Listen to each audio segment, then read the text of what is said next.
Right, so this is what they're saying basically in this Herbert Broom book, right? Which is that when you've got the House of Commons, right? House of Commons and the House of Lords, right? And this book is actually in constitutional law, and this book is by Herbert Broom, but this edition is also by G.L. Denman, who is the son, he was a High Court judge and the son of first Baron Denman, who's actually responsible for the Parliamentary Papers Act 1840, right? So, here we've got the Lords, and here we've got the Commons, right? And here we have the subjects, right? That's us, okay? Yet, when you are petitioning Parliament, it's one entity with three distinct parts. You might kind of say it's like the police, the Crown Prosecution Service, and a court, right? Different agencies come together, right, to do a process. Now, what this book says, right, is that the House of Lords have got their own privileges, okay? It used to be one house until they separated it into two. So the House of Lords with the peers has got its own privileges, right? And the House of Commons, okay, doesn't have a right to debate or decide on the privileges of the House of Lords, okay? The House of Lords are the judge of their own privilege, right? And the House of Commons are the judge of their privilege. But also, under from the 1688 Bill of Rights, okay, we, the subjects, have got our own privileges, right? Which is the right to petition. And the House of Commons is not allowed, okay, to be the judge of our privilege. It's given in law through legislation. And the courts can't either, right? Now, the thing with Parliament is the House of Commons and Lords are both required for Parliament to function, right? What it says in here, in this book, is that the House of Commons by itself is nothing.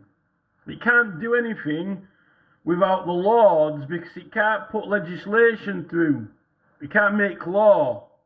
And the Lords can't do anything without the House of Commons. But without the subjects, you don't have a House of Commons because no one's elected. And there's no material for them to argue or debate because ultimately they're meant to be selfless, right? They're representing us, right? Now, what are our privileges for petitioning which exist? They've got to be recognised by the court and we've got the right to enforce them, right? Which is the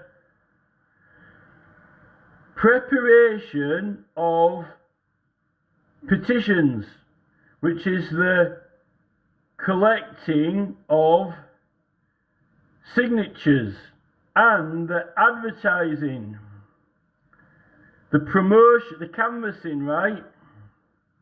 Whether it's by publication or print, and also evidence in the preparation. You actually have to have some material, some statement which you've obtained facts, right?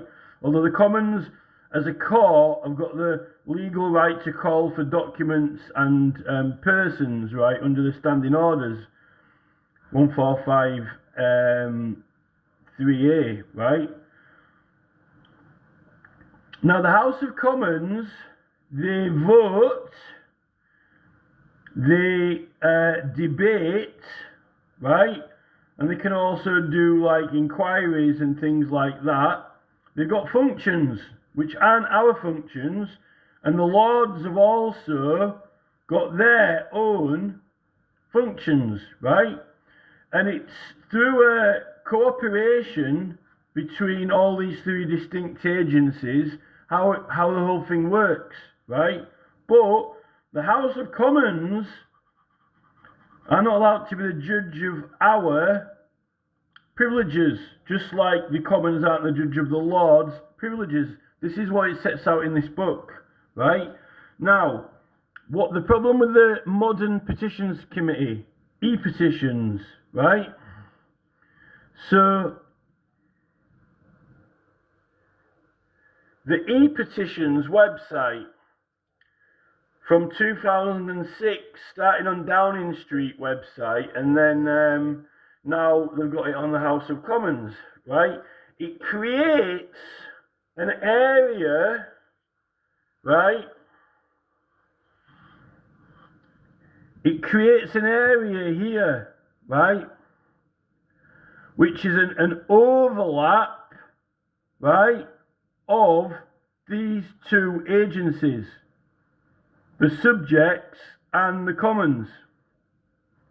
Just like the Commons and the Lords do cooperate, but they cannot be the judge of each other's privileges, right? Now this website, this e-petitions website, okay, it's a new invention. It's relatively new. It's not been going that long, right? Okay? And what is the actual case at the moment, right? The case, what is the actual argument at the moment, the proper argument, is that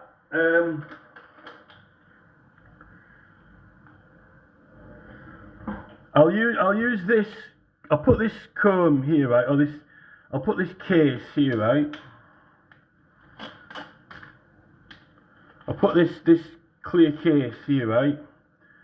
So this clear case here represents the e-petitions website, right? Because it deals with petitions from the public, but they're hosting it on the House of Commons, the publishing, right? Before this website was created, petitions were put in books or in newspapers or on leaflets or spoken about in the streets. The House of Commons, okay, the House of Commons has no right to intervene in the book publishing, newspaper publishing, leaflet publishing, or word of mouth canvassing of the petitions of the subjects and the collecting of the signatures for when the petition is handed in, right? Just like when something's passed from the Commons into the Lords, okay? And what the House of Commons has done when they create the e-petitions website is they've made an area, right, which is actually the preparation of petitions, the collecting of signatures, and the advertising of them to the public is actually our privilege, right? The Commons is the privilege to receive, debate, and vote, right? And what they've done is they have taken our privilege adopted some of it into Parliament. And now they are telling us what they will and will not allow in the preparation of petitions and the signature collecting, which is our distinct privilege, not to be encroached upon. It's not the privilege of Parliament, right? The Commons. But it is a privilege, it's a privilege of the Parliament, because it's a parliamentary process of agency and canvassing. It's Mesne process. But the Lords is mezzanine process of Parliament, but it's not the Commons. The Lords have privileges. The Lords have mezzanine process of the Lords, which is Parliament. But the agency is not the House of Commons, right? Okay, this is what this book says, right? Now the Commons have arrested, hijacked, right, our privileges, and they've taken it into Parliament. But when we are doing this petitioning and getting prosecuted, even though it's published on the House of Commons website, they're refusing to give us a certificate from the Speaker under the Parliamentary Papers Act 1840 when we get prosecuted, even though it's published on the House of Commons website, yet they'll give one to Hansard, right? Because they're refusing to say that it's protected by the Commons privileges. So whose privileges is it protected by? And when we use our privileges, we're getting prosecuted by the courts who won't recognise our privileges, and the Commons won't recognise our privileges because they've adopted petitioning into the Commons. They won't let us have the Commons privileges, and they're not saying that there are any that exist for ours, because they are now deciding matters on the preparation of petitions, the collecting of signatures of petitions, and the advertising of it. So we've been hijacked, yet they're posing that they've done us a big favour because they've got this brilliant website, if you can get onto it, which hosts the petitions. But there are other websites like Change.org and 38 Degrees. You can publish books, newspapers, magazines, pamphlets, leaflets. You can write it on paper like this with a pen and go door to door. And the Commons cannot intervene in that. It's actually the preparation of petitions and collecting of signatures is not a privilege of the Commons. It's a privilege of the subjects. Right? So actually, having this on their website is illegal. This website is illegal. At least when they're dictating to us and trying to treat us as if we're MPs. The Prime Minister, the Speaker of Parliament, and the whips, the party whips, tell MPs what to do, and they're treating us, right, like other members, right? But they won't give us the privileges, and they've actually stolen our privileges, powers. They've stolen them and taken it on here without acknowledging. They won't even give us their privileges when they're publishing it on their website, which is what the Act's for, the Parliamentary Papers Act. And they won't even have the decency to back us up with the courts to actually even voice our own privileges. Yet no one questions the Lord's privileges or the Commons, but the Commons don't say that the Lords don't have privileges and they don't exist. And the Lords don't say the Commons don't have privileges and they don't exist. They acknowledge the existence of them, right? Now, if the Commons wasn't getting involved with the preparation of petitions or the collecting of signatures or obstructing it or the advertising, canvassing, they wouldn't be doing anything wrong. But they have taken total control and administration of something which is not their privilege or right to have control of. They may receive petitions that we prepared. They may receive petitions that we've collected signatures on. right? And they may debate and vote on them. They may debate and vote on them. They may not prepare, collect signatures or advertise, but they've done that. What they've done is, rather than the newspaper advertising them with our privileges, rather than the pamphlet print in place or the doing it in your house, which none of the newspaper place don't have privileges, the leaflet printing place don't have privileges, right? It's our privileges, right? And what the Commons have done is they've made themselves into a publisher.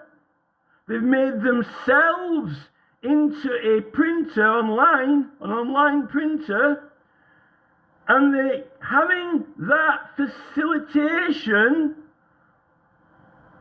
they're protecting it under their own House of Commons privileges, but not backing us up when we want to print it out or do it on the streets for the same petitions, right? So they're doing something themselves, and they're bringing it under their privilege and not even allowing us to have their privilege, and they're taking our privilege away and saying we don't have one, right? I think that the e-petitions website is illegal, or it's illegal. Well, they actually don't. What's happening is they are actually facilitating the preparation and collecting signatures, which is our right and privilege, not theirs, right? They can petition the Lords, but that's their petition. It's not our petition. So what they've created is, and now they're selling it to us like they've done us a big favour. But the whole point of petitioning is that it is a very important, serious process which has privileges, which is why the Commons and Lords have them and need them, right? So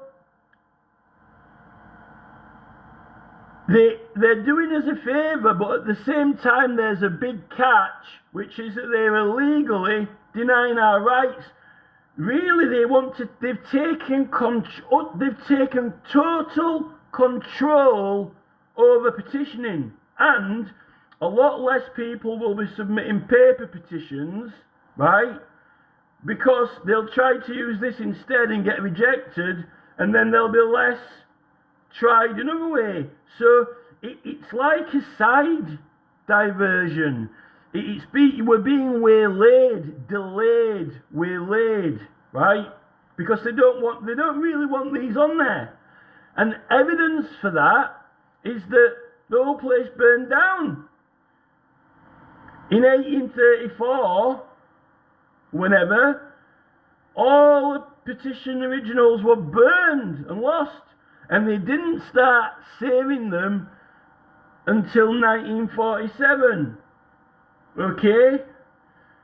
They did make some notes of them, but they continued destroying them till 1947. So we don't even have many of the old original ones, the actual handwritten ones. They don't like petitioning, right? Even though in 1688 we've got our own distinct right, yet in modern law, legislation has been put through which fully supports this right. Like the Control of Advertisements Act provides for it, the Public Meeting Act of 1908, the Copyright Act of 1908. All these acts actually protect and facilitate petitioning.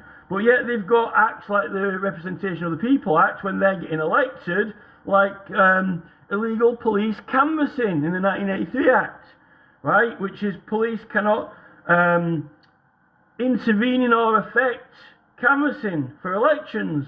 But that, they can't affect it of petitioning because of the 1688 Bill of Rights, because of illegal prosecutions. But we're not getting that acknowledged and upheld, because the Commons really are jealous. They're jealous of our privileges, even though if there is no Commons and no elected MPs, we need it. But these are people who are obsessed with and subscribe to partisan politics, parties, who have taken control of our government illegally, right? So this is the situation. So the Petitions Committee website is actually unlawful. I don't even think that they can really publish them before the signatures are collected.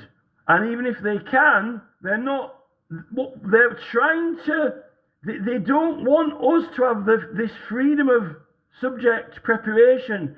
They're trying to manipulate us like their parties and their party membership that got the main parties voted. And it's actually illegal. So this is why I'm complaining to the Ombudsman, because they've taken on board into their area the collecting of signatures, which is done before you hand it in, and the preparation, so that you're actually preparing it and collecting signatures under the Commons, which is not their privilege. It's actually meant to be our privilege, okay? And we're actually protected. Now, we are entitled to privileges of the House of Commons, but only because of an overlap. They can't take away our right. We don't take away their privileges. They debate and decide them. We can complain about them. We can pass the complaints in, just like the House of Commons and the House of Lords, but they've got distinctive privileges, right? And this is the problem we've got here with the e-petitions website.